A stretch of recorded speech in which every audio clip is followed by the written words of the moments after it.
Bago ang lahat. Bago ang lahat, intro muna. Yun, no?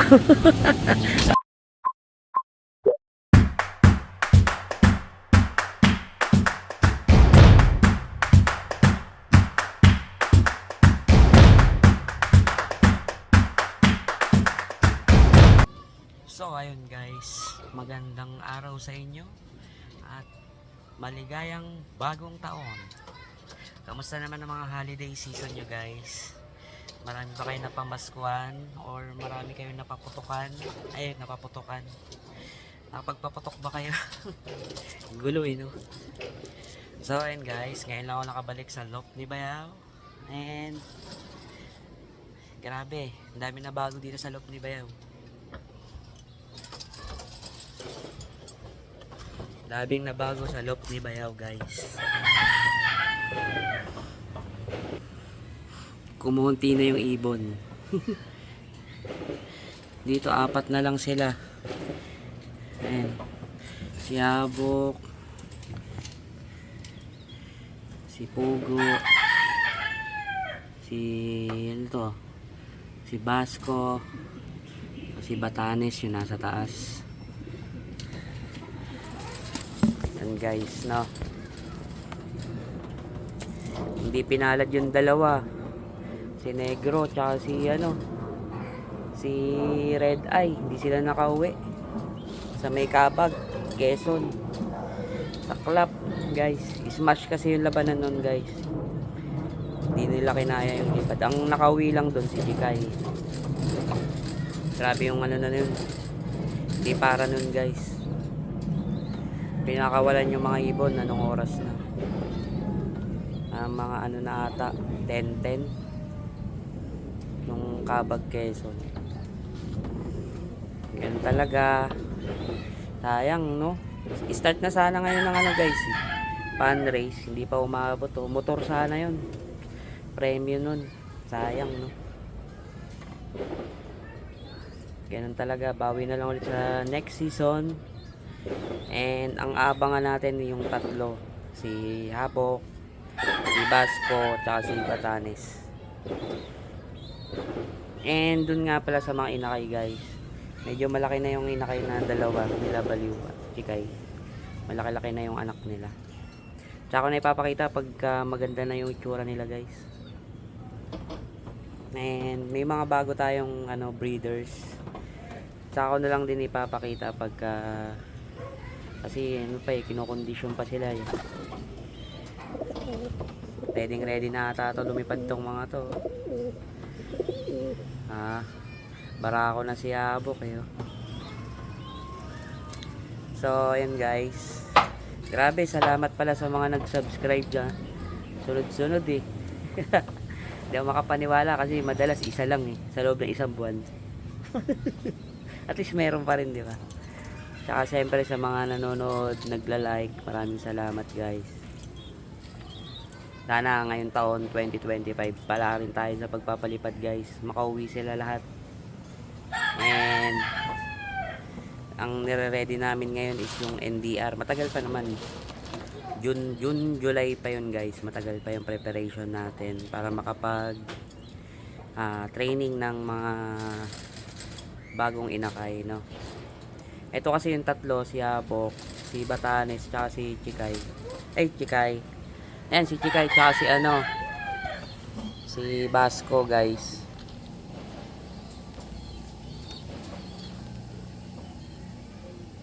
Sila, ayan, silang tatlo guys. Isasabak natin yan sa summer race. Ayan, si Abok, ang laki na ng katawan, no? Isasabak natin sila sa summer race ng alam ko ano to, NHPC. Ayan guys. Ayan oh, ang ganda nila no. So sayang talaga nang hinayang ko kay Red Eye guys. Siyempre no, tuwan-tuwa ako doon kasi nung pinanganak yun guys, ang pangit talaga. Ang pangit ng ano niya, ng mga build. May tama naman build eh. Pero biruin mo yun, Sa loob lang ng 2 months, 3 months. Hindi na nakapag-Quezon. Nga lang, hindi siya pinalad talaga sa kabag. Kinabag guys.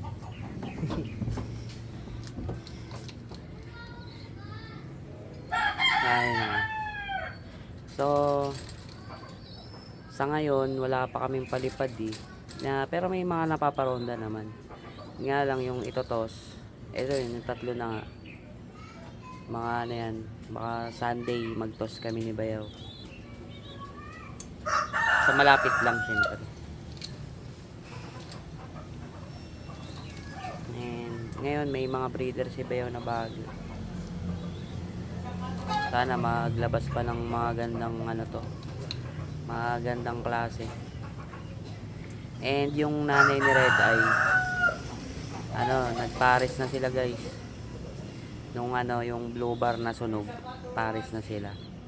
Mukhang mga 1 linggo pa yan, mag-iitlog na yan. So, ang hirap mag-vlog dito guys, nakaraan tinry ko Ang daming sounds. Iba-iba. Solid yung mga sounds nila. So, wait lang pakita ko sa inyo si Habok guys. Saglit lang.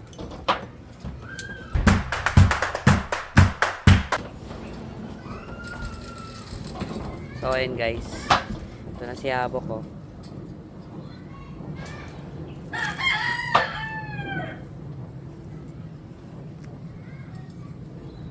Alam ko sa NHPC namin to ilalaro Naka to guys, NHPC. Ayun, NHPC. Laki na Laki na niya na guys. Ang laki na nito. Mga to, 4 months.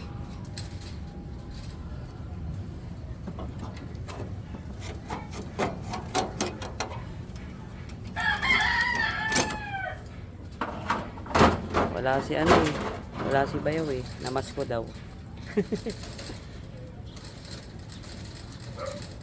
So and guys at least babawi tayo sa sunod. Nakapag na tayo 100 kilometers. First time yun na makapagkarga tayo ng 110 kilometers. Ang nakauwi si Chikay guys. At least kahit papaano may isa tayong napauwi sa 110 kilometers.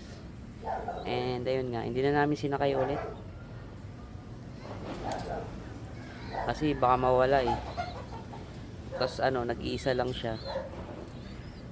Wala siyang kasabay kaya sa sunod na season na lang tayo babawi guys. Blue check, siya, white light. Guys, ganda. Barako pa.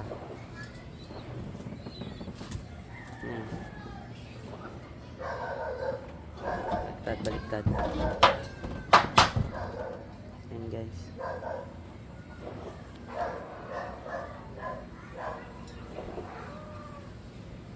Ayan guys.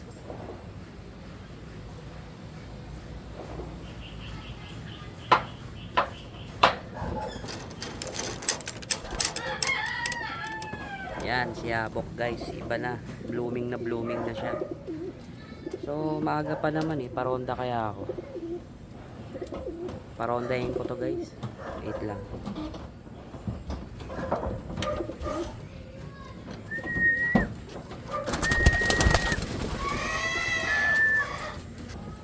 So, yun guys. Rumonda na sila. Ganda panahon ngayon.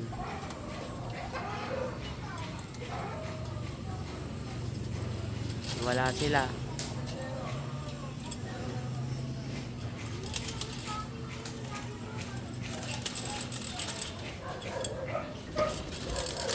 Ayan sila guys.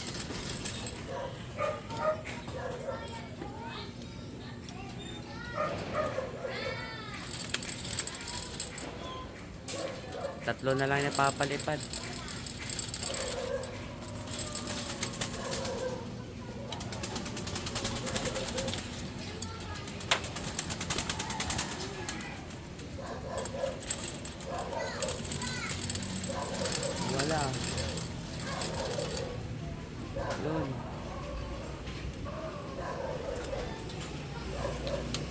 tatlo na lang yung paronda guys.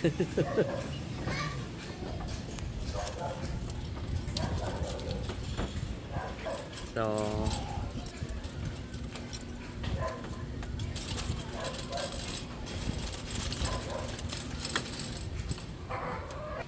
ayun guys, grabe no, kung karan ang dami nila, ngayon tatlo na lang. Bagay, babawi tayo guys, mabilis naman magparami ng ibon. Tsaka may maganda tayong ano ngayon, breeders. Yun no. So guys, hanggang dito na lang muna ang update sa ating mga ibon. Sa susunod na ulit na vlog guys. Alright, bye.